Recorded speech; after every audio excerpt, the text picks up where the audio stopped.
Para começar a falar daquele primeiro hábito, que é o de estabelecer metas e objetivos, eu vou relembrar uma história de infância, que acredito que muitos de vocês conheçam ou pelo livro ou pelo filme, que é a história de Alice no País das Maravilhas, uma menina que entrou numa toca de coelho e foi parar numa terra totalmente nova, cheio de animais estranhos, situações inusitadas, umas coisas meio psicodélicas, né? Mas Alice, quando estava lá, teve um diálogo que entrou para a história com um desses personagens, o gato, em que ela diz para o gato que está perdido e gostaria de saber que caminho seguir. E o gato responde para ela, bom, depende de para onde você quer ir. E ela fala, eu não sei para onde eu quero ir. E o gato completa que dessa maneira qualquer caminho serve. Então, como Alice não tinha objetivo, não tinha uma meta bem estabelecida, ela simplesmente não sabia e, na verdade, nem interessava que tipo de caminho ela ia seguir. E tem gente que está vagando no mundo assim, meio que por acidente, sem saber muito bem o que quer, para onde vai. A analogia que eu gosto de fazer, né, para quem não gosta dessas histórias infantis, é com uma autoestrada. Então, nós temos a pista rápida e a pista lenta. Quem sabe para onde quer ir, consegue pegar a pista rápida e vai chegar lá de maneira mais rápida. Quem não sabe, precisa ficar na pista lenta e verificar todas as saídas que aparecem a cada poucos quilômetros para ver se de repente encontra uma saída que sirva. Então é necessário estabelecer uma meta e um objetivo. Lá atrás, quando eu ainda era cadete da Academia Militar das Agulhas Negras, eu já tinha muito claro na minha cabeça o que eu queria. Agora, não pensem que eu sabia como eu ia chegar lá. Eu só tinha meta. O caminho ele foi construído durante a jornada. Quando eu tinha cerca de 20 anos, acho que de 19 para 20 anos, participando de uma dinâmica de grupo com um major que era formado em psicologia. Eu estava junto com uns 30 amigos. Esse major ele começou a perguntar para os cadetes o que eles queriam fazer da vida, né? O que eles imaginavam que estariam fazendo depois que acabasse a formação na Academia Militar. E alguns começaram a responder que queriam fazer o curso de paraquedismo do Exército, outros o curso de Guerra na Selva, um outro queria ser comandos, um outro queria servir no exterior. E na hora que ele chegou em mim, eu falei que queria ter R$1 milhão até os 30 anos. E nessa hora, todo mundo em volta assim riu. E o próprio major ele completou falando que não era para me desanimar, mas que militar não fica rico. E eu disse, major, né, não me desafie, porque na verdade não é uma questão pessoal, era uma questão de números, aritmética, você colocar ali os juros compostos, uma hora ia chegar lá. Talvez 30 anos fosse um prazo muito rápido para a cabeça daquelas pessoas, mas eu tinha 20 anos, em 10 anos, tanta coisa pode acontecer. Eu duvido que você nunca tenha colocado uma meta, um objetivo para a sua vida. Geralmente a gente faz isso na virada do ano. Quantas pessoas não chegam próximas do dia 31 e prometem que o próximo ano será diferente, que elas vão começar a poupar dinheiro, que elas vão começar a investir melhor, que elas vão emagrecer, que elas vão ser promovidas no emprego ou que abrirão o próprio negócio. Só que no final, colocando muita coisa e com foco no curto prazo, poucas acabam saindo do papel. Mas são raras as pessoas que colocam uma meta de longo prazo. Nós costumamos superestimar o curto prazo enquanto subestimamos o longo prazo. Você mesmo que está vendo essa aula agora, você tem uma meta de 5 anos? O que você gostaria de ter conquistado daqui a 5 anos? Daqui a 10 anos? Raras são essas pessoas. E agora eu vou mostrar para vocês alguns sistemas que nós podemos usar para facilitar a determinação de uma meta, porque uma meta de verdade tem que ter alguns ingredientes. Dando um exemplo para vocês da técnica SMART. SMART é só um acrônimo para tornar mais simples ali a memória do que é necessário para você estabelecer uma meta de acordo com esse método. Ela precisa ser específico, por isso esse S vem do inglês, tem que ser mensurável, atingível, o que é um conceito meio discutível. Do que é atingível, né? Às vezes é atingível para uma pessoa, mas para outra é algo fora da realidade. Tem que ser realista, o que também está próximo disso do atingível, e temporal, ou seja, tem que ter um prazo. Se não tiver prazo, simplesmente não é uma meta. Essa técnica é muito boa para coisas bem específicas realmente, né? Assim como ele diz, e algo mais palpável. Eu coloquei aqui o exemplo de uma pessoa que quer juntar R$200 mil em um ano. Essa meta ela é mensurável? Sim, né? Porque dinheiro é contável. Poderia ser uma meta de perda de peso também, porque quilos são contáveis. Uma meta de consumo de calorias diárias, para quem gosta de se ligar nesse tipo de coisa, porque é contável. Então tudo isso é mensurável. Ela é uma meta alcançável?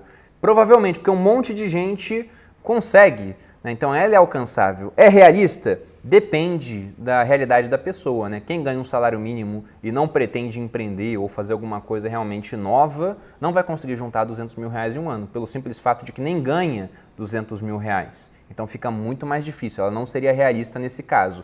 Mas para uma pessoa que ganha, por exemplo, 1 milhão ao ano, juntar 20% disso, 200 mil, até vira uma meta fácil, né? Seria interessante que fosse mais desafiadora. E por último, o tempo, o aspecto temporal, que é de um ano. Então todos esses ingredientes juntos acabam fazendo disso aqui uma meta. E repare, né? Você pode colocar várias metas com prazo curto para te auxiliar a chegar num objetivo de longo prazo. Eu que tinha o meu objetivo de viver de renda, fazia metas anuais de investimento com base nesse sistema SMART. Outra técnica que pode ser utilizada é a GROW. Coloquei aqui também, vem do inglês, né? O G de goals, objetivos, o R de realidade, o O de opções e o W de will, né? O que você vai fazer. Pode ser o when também, o where, onde, quando você vai fazer esse tipo de coisa. Colocando aqui mais um exemplo. Então, coloquei os meus objetivos. Viver de renda era o grande objetivo da época. A realidade, eu não tinha dinheiro nem educação financeira.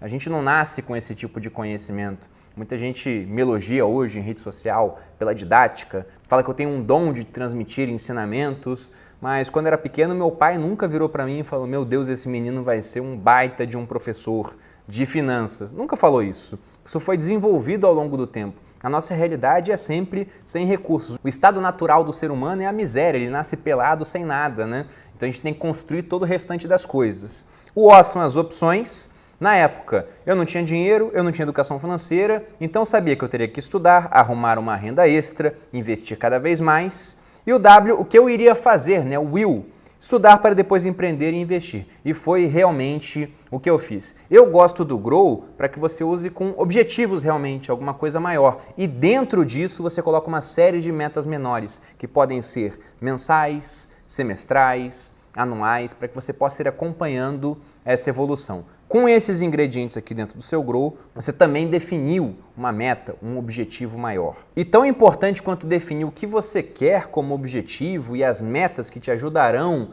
a chegar nesse objetivo, é você ter algo que te lembre diariamente de onde você quer chegar. Eu lembro que um amigo meu que queria passar no concurso público, por exemplo, ele construiu um mural mais ou menos igual esse da imagem, que ele chamava de Mural dos Sonhos. E tinham várias figuras lá de casa, de carro, de montes de dinheiro, porque ele achou que ia ficar rico com o concurso público que ele ia fazer. Tinha pessoas de terno com a cabeça recortada e uma foto 3x4 dele. E aquilo estava exatamente em cima da escrivaninha, onde ele teria que estudar horas e horas diárias até ser aprovado no concurso. Eu nunca fiz um mural desses, mas eu tinha também um objeto que mostrava onde eu queria chegar, que era uma nota de dólar, semelhante a essa que está aqui na figura. Eu vou mostrar na live para vocês, né, que a gente faz de acompanhamento. E nessa nota eu tinha pego simplesmente uma fita crepe e colocado a cifra de R$1 milhão. E ela ficava presa exatamente acima da minha cabeça quando eu estava dormindo, porque a minha cama era um daqueles móveis que você encaixava a cama e em cima era um armário. Então eu prendi nessa prateleira do armário, na parte de baixo, de maneira que assim que eu acordava, quando eu abria os olhos, eu estava observando a nota. E antes de dormir também, se eu fosse deitar de barriga para cima, a última coisa que eu via no dia era essa mesma nota. Então eu era lembrado pelo menos 2 vezes ao dia do porquê eu estava acordando cedo, do porquê às vezes eu estava indo dormir tarde, porquê que eu abria mão de um consumo para poder investir um pouco mais e ter uma capacidade de consumo maior no futuro. Essa nota sempre me ajudou a lembrar porquê que eu estava fazendo o que eu estava fazendo. E talvez se não fosse esses lembretes diários, seria muito mais fácil vacilar no meu caminho. E tem até um livro que também é um documentário. Ele é curto, divide opiniões. Tem pessoas que acham que é muito ligado a misticismo, que não há comprovação científica, mas eu sinceramente, eu acredito com essa afirmação que está no livro, de que você pode pedir ao universo e o que for seu vai dar um jeito de chegar até você. Isso mostra o poder que a mentalidade positiva tem. E eu usei isso para várias coisas na minha vida, né? Aquela nota não era nada mais do que alguma coisa que me ajudava a visualizar esse objetivo. E dividindo com vocês, O período mais recente onde eu usei isso foi por conta de um problema de saúde que eu tive, que começou no final do ano de 2018, ali mais próximo de outubro, eu comecei a sentir uma dor na perna, e essa dor ela foi evoluindo até uma hora que eu não conseguia nem caminhar direito, e que em janeiro chegou num ponto crítico, onde eu não conseguia mais levantar da cama, fiquei totalmente dependente da Malu durante quase 2 meses, andando de cadeira de rodas, indo de médico em médico, fisioterapeuta em fisioterapeuta, tentando tudo quando era tipo de tratamento. Só que durante esse período, depois que eu vi o resultado da ressonância que eu estou dividindo aqui com vocês, esse até eu tirei do Instagram, né? Eu fiz esse post lá, vocês podem observar que nessa região central há 2 setas apontando para 2 hérnias de disco. Uma que era sintomática, eu não sentia nada, e a outra que era uma hérnia de disco extrusa, ou seja, o líquido que fica dentro do disco, né, o disco ele fica entre as vértebras e há um líquido. Os meus médicos falaram que era tipo um babalu, né, cujo recheio saiu, simplesmente saiu, e estava pressionando os meus nervos, o que fazia com que minha perna direita parecesse uma antena de rádio. Ela ficava irradiando o dia inteiro com uma dor que eu nunca senti igual na minha vida. Só que depois que eu vi essa imagem e estudei a respeito e falei com outros profissionais que falaram que eu conseguiria ficar curado sem necessidade de cirurgia, porque o corpo conseguiria reabsorver aquilo, né? Essa hérnia de disco extrusa ela poderia sumir.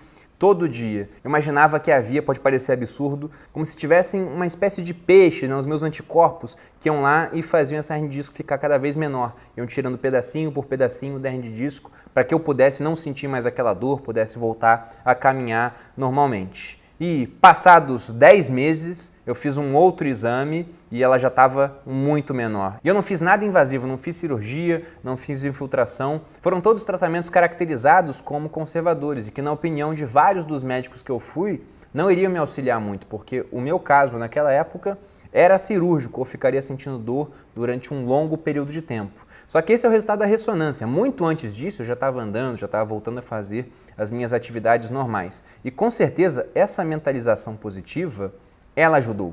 E um outro ponto que me ajudou também, mas que talvez não seja interessante para todos, diz respeito a uma pergunta que os alunos costumam fazer após ver esse tópico no curso, que é a questão de se eu conto minha meta para os outros ou não. E essa é uma coisa muito particular. Pelo seguinte aspecto, né? Depende de como você lida com a pressão. No meu caso, até familiares meus falaram isso para mim na época, que não é interessante eu falar aquela meta de querer sair do exército e ficar milionário com menos de 30, porque talvez eu fosse mal visto pelos meus superiores. Mas eu não dei muita bola para esse conselho não. Na verdade, com mais de 5 minutos de conversa, a pessoa sempre acabava ouvindo que eu queria ter 1 milhão até os 30 anos, eu queria sair para fazer outra coisa, que o exército era uma fase temporária na minha vida. E isso pode ter tido um aspecto ruim, talvez algumas pessoas pensassem, não, vou dar tal oportunidade na carreira para o Bruno, porque daqui a pouco ele vai estar indo embora. Talvez isso tenha acontecido, mas a questão é que aquilo me deu uma motivação a mais, porque eu não queria chegar aos 30 anos, olhar para esse monte de gente com quem eu tinha falado e eles com aquela cara de, ué, tá fazendo o que aqui? Então, isso também me ajudou, junto com aquela nota, a me manter na linha. Mas é mais pressão em cima das pessoas. E contando uma outra história do Exército também, aqui nós temos o brevet de Guerra na Selva, que é um dos cursos operacionais mais difíceis que existem no Exército Brasileiro. Eu, por exemplo, não fiz esse curso, ele é exclusivo para quem serve na Amazônia. Quando eu fui para lá já estava pensando em ir embora, então acabei não fazendo. Mas o meu cunhado fez, ele me contou uma história bem interessante. Assim que as pessoas são mandadas para o curso de Guerra na Selva, nos seus quartéis, eles costumam hastear uma bandeirinha. Eles colocam vários mastros da bandeira e todo mundo que está indo para o curso vai lá e hasteia a sua própria bandeira. E se a pessoa voltar antes do prazo de formação do curso, porque desistiu, ela vai ter que ir na frente do quartel inteiro e arriar a bandeira, com todo mundo vendo que ela falhou. Uma espécie de humilhação pública, não é? Mas perguntem se funciona. Durante o curso, várias pessoas falavam, quero ir embora, mas eu não vou embora porque eu não quero passar a vergonha de todo mundo ver que eu estou voltando para lá, tirando minha bandeirinha, com cara de choro, porque eu não fui forte o suficiente para ficar aqui.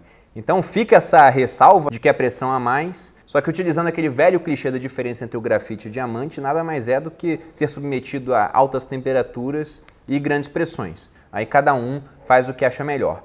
No entanto, o importante é que você saia dessa aula já com uma meta estabelecida. Você pode estabelecer isso para várias coisas na sua vida, até por isso eu fiz questão de colocar esse primeiro hábito, porque você pode usar isso depois para alimentação, para exercícios, para sono. Mas eu quero que você anote uma meta financeira para um período de 1 ano, de 5 anos e também de 10 anos. E além disso, coloque um outro grande objetivo com a técnica Grow. Para a meta financeira, a técnica SMART é bem interessante, mas no objetivo geral de vida e coloque naquelas duas técnicas. Porque como dizia o meu filósofo preferido, Sêneca, se um homem não sabe a que porto se dirige, nenhum vento lhe será favorável. Então escolha um destino, escolha um porto de vocês, eu desejo bons ventos e boa viagem.